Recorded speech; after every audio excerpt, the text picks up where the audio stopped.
사도 바울의 꿈은 로마의 복음을 전하는 것이었습니다.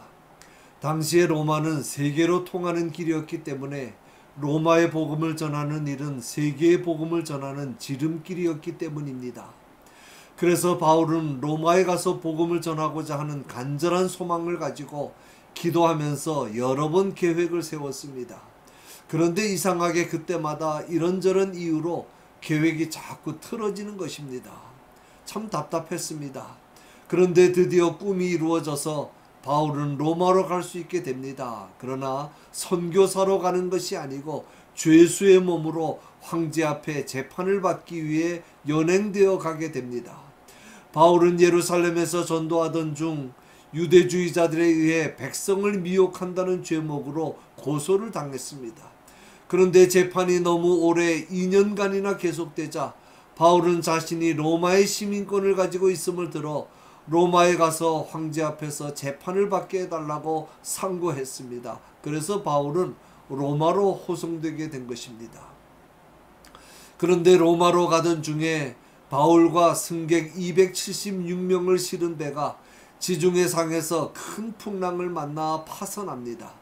다행히도 마침 멜리데라는 섬 근처에서 파선됐기 때문에 바울과 모든 승객들은 헤엄을 치거나 널조각을 의지해서 겨우겨우 멜리데 섬으로 피신했습니다. 바울 일행은 결국 그곳에서 겨울을 나게 되었고 바울은 그곳에 머무는 3개월 동안 그곳에서 복음을 전합니다. 그런데 생각해 보십시오. 바울만큼 자기의 모든 것을 희생하고 포기한 하나님의 충성된 종이 또 어디에 있습니까? 복음 전하는 사명 하나 가지고 평생을 헌신한 바울입니다. 그런 그가 왜 쇠고랑을 차야 하고 왜 감옥에 갇혀야 하고 왜 바다에서 풍랑을 만나 죽을 고비를 넘겨야 합니까? 이상하지 않습니까? 바울의 길이 왜 이렇게 자꾸 막히고 지연됩니까? 왜 이렇게 일이 잘 안 풀리고 잘 안 됩니까? 그러나 여기에 하나님의 깊은 섭리가 있습니다. 잘 안 되는 일을 통해서 역사를 이끌어 가시는 하나님의 깊은 섭리가 있습니다. 그 고통스러운 상황들을 통해서 합력하여 선을 이루시며 하나님의 위대한 계획이 이루어지는 것입니다. 먼저 태풍으로 인하여 앞길이 막혔기 때문에 더 잘 되는 것을 볼 수 있습니다. 바울의 앞길은 태풍으로 인하여 막혔고 생각지도 않았던 멜리데 섬에서 3개월을 보내게 됩니다. 인간적으로 생각하면 참 답답한 일이 아닐 수 없습니다. 바울의 입장에서는 로마로 빨리 가서 재판을 받고 자신의 죄에 대한 혐의를 벗어야 합니다. 그래야 자유롭게 복음을 전할 수 있고 또 그토록 열망하던 로마에 복음을 전하는 일도 할 수가 있습니다. 그런데 태풍이 그의 길을 가로막은 것입니다. 이상하지 않습니까? 바울은 왜 이렇게 되는 일이 없습니까?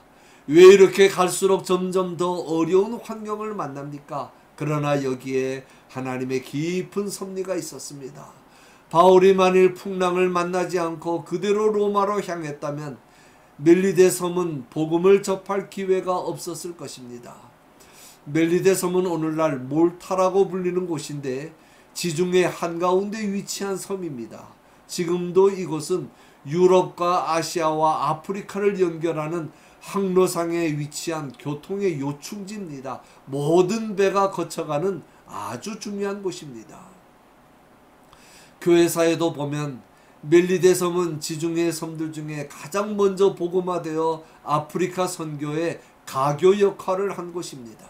하나님의 복음이 전 세계적으로 전파되는 데 있어서 멜리데 섬은 참으로 중요한 역할을 감당하고 있습니다. 우리도 이 사실을 분명히 알아야 합니다. 내가 계획한 대로 내가 원하는 대로 되지 않는다고 낙심하거나 절망할 필요가 없습니다. 하나님의 자녀에게는 일이 잘 안 되는 것도 축복입니다.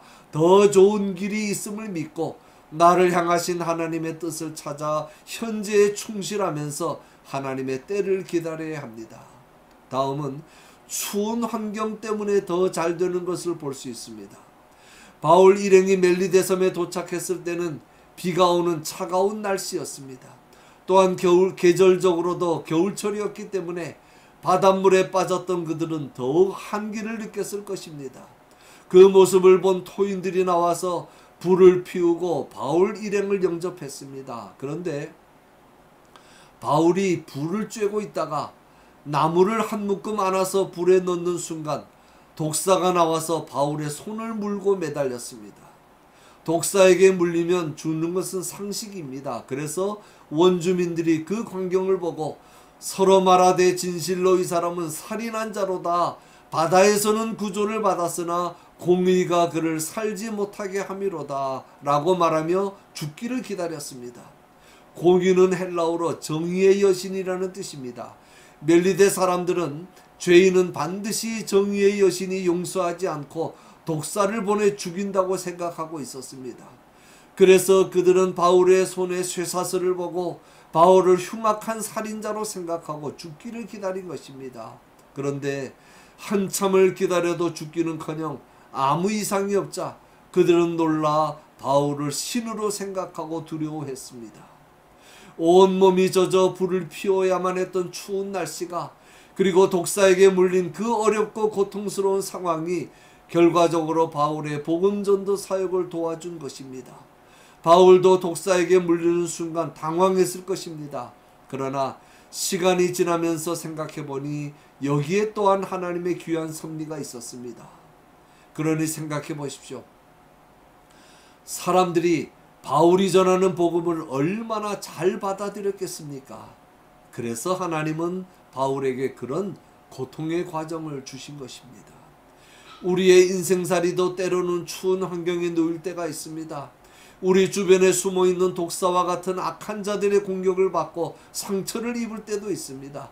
직장이 마음에 안 들고 가정 형편이 어려울 때도 있고 가정의 문제, 자녀의 문제로 고통당할 때도 있습니다.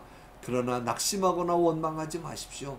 우리에게 어려운 환경을 주신 하나님은 그 어려운 환경을 이길 수 있는 힘과 능력도 주십니다. 뿐만 아니라 그 모든 일들을 통하여 하나님의 선하신 뜻이 이루어지고 있다는 사실입니다. 다음은 병 때문에 더 잘 되는 것을 볼 수 있습니다.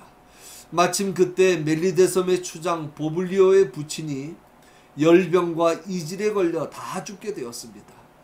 그때 바울이 안수와 기도와 안수로 그의 병을 고쳐주었고 그로 인하여 다른 환자들도 다 나와서 병고침을 받습니다. 그 결과 멜리데 섬은 더 빨리 그리고 완전하게 복음화가 됩니다.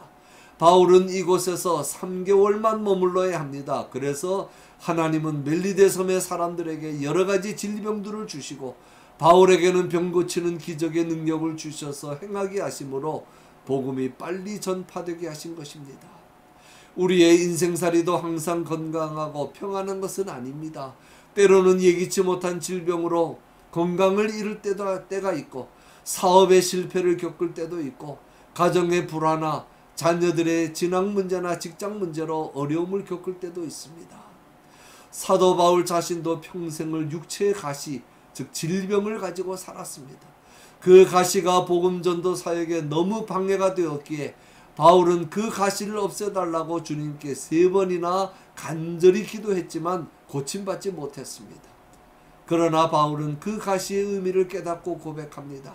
내가 여러 계시를 받은 것이 지극히 크므로 너무 자고하지 않게 하시려고 내 육체에 가시를 주셨다.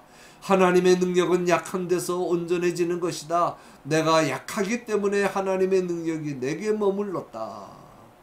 바울의 몸에 가졌던 육체의 가시는 결국 바울 자신을 위해서나 그의 선교 사역을 위해서나 주님의 영광을 위해서나 모든 면에서 유익한 일이었다는 것입니다.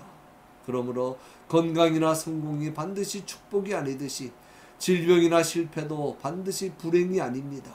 주님은 모든 것을 합력하여 선을 이루어 가시기 때문입니다. 결론입니다.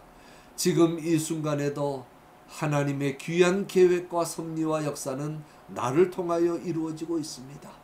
안 될 것 같은 일도 되도록 해주십니다. 그리고 잘 될 것 같은 일도 안 되게 막으실 때도 있습니다. 그러나 결과는 항상 은혜요 축복임을 믿으시기 바랍니다.